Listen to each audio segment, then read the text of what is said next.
Hello बच्चों, तो और प्रश्न को देखते हैं। त्रिकोणमितीय अनुपात ज्ञात करो। बच्चों देखो, यहाँ पर हमें साइन ए बराबर दिया गया है 2/3। तो दिए गए प्रश्न की मुख्य अवधारणा की बात करें तो बच्चों यहाँ पर हम समकोण त्रिभुज ए बी सी की बात करें, जहाँ पर बच्चों कोण बी समकोण है। तो इस समकोण त्रिभुज ए बी सी में पाइथागोरस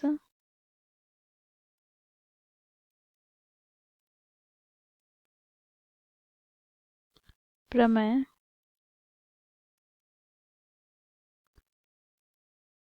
से बच्चों हम यहाँ पर देखेंगे ए सी यहाँ पर कर्ण है। बच्चों देखो, कोण ए के लिए यहाँ पर लंब क्या हो जाएगा, बी सी। तो लंब को बच्चों हम बी से प्रदर्शित करेंगे। बच्चों देखो, यहाँ पर कोण ए के लिए ए बी क्या हो जाएगा, आधार।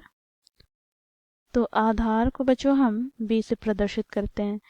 तो पाइथागोरस प्रमेय से हमें प्राप्त हो जाएगा कर्ण का वर्ग बराबर लंब का वर्ग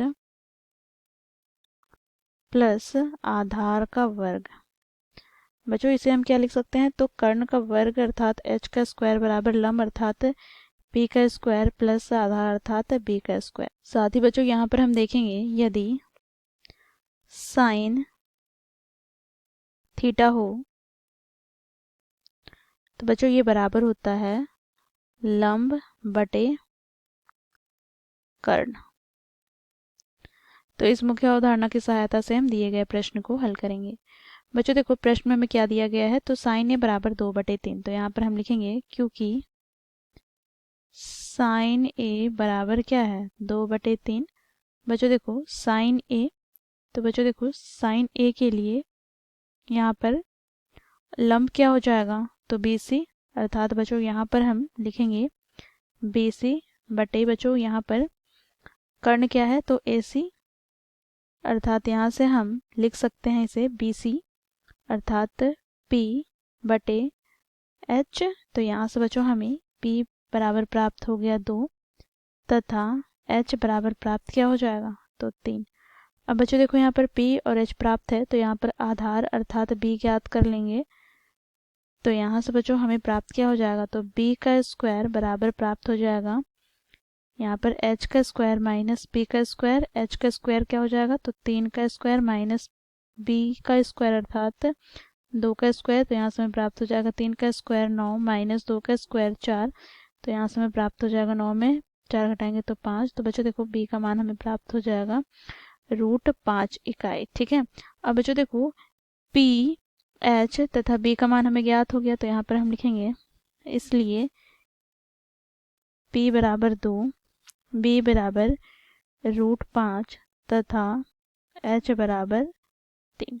अब बच्चों हमें क्या ज्ञात करना है, तो बाकी के त्रिकोणमितीय अनुपात। अर्थात यहाँ से बच्चों देखो, पहला हम ज्ञात करेंगे कॉस ए का मान। तो बच्चों देखो कॉस ए बराबर क्या हो जाएगा, तो b बटे h। अर्थात बच्चों यहाँ पर b क्या है, तो √5 बटे में h क्या है, तो 3। ठीक है। अब बच्चों यहाँ पर हम ज्ञात करेंगे tan a। तो tan a बराबर क्या हो जाएगा, तो p बटे b।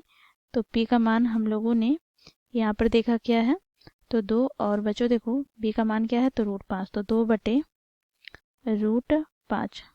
अब बच्चों देखो तीसरा cot a। तो cot a बराबर क्या हो जाएगा, तो b बटे p। तो यहाँ से हमें प्राप्त हो जाएगा √5 बटे 2। अब बच्चों देखो यहाँ पर cosec a ज्ञात करेंगे, तो बच्चों ये बराबर किसके हो जाएगा, तो h बटे p। तो h क्या है बच्चों, यहाँ पर देखो h है 3 और बच्चों p क्या है 2। तो यहाँ से हमें प्राप्त हो जाएगा 3 बटे 2। अब पांचवा बच्चों देखो यहाँ पर sec a। तो sec a बराबर हो जाएगा h बटे b। अर्थात h क्या है, तो 3 बटे में बच्चों b क्या है, तो √5। तो इस प्रकार बच्चों हम लोगों ने मुख्य अवधारणा की सहायता से दिए गए प्रश्न को हल किया। आशा करती हूँ आप लोगों को यह प्रश्न समझ में आया होगा। धन्यवाद।